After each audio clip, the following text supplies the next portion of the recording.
Baik. Okey, seterusnya kita nak jawab soalan nombor 3.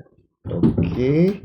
So untuk jawab nombor 3 ni awak kena faham dulu apa itu nombor genap. So nombor genap ni bermula dengan 2. Apa maksud 2 ni? Maksudnya ialah dia berpasangan 1 dan 1. Maksudnya ialah nombor ganjil yang berpasangan. Gitu. Maknanya kalau 1 dengan 1 jadi 2. Ganjil. 3 dengan 3 jadi 6. Gitu. So pasangan ganjil dengan ganjil akan jadi genap. Jadi nombor genap sebenarnya bermula dengan nombor 2, 4, 6, 8, 10 dan seterusnya dia akan ulang.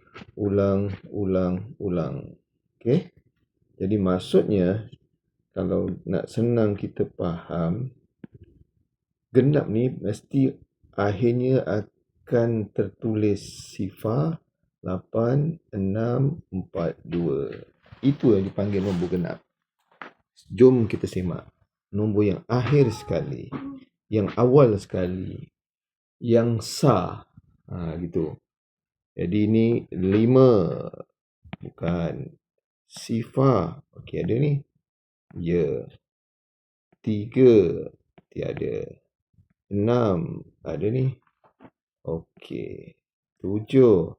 Tiada. So itulah dia yang dipanggil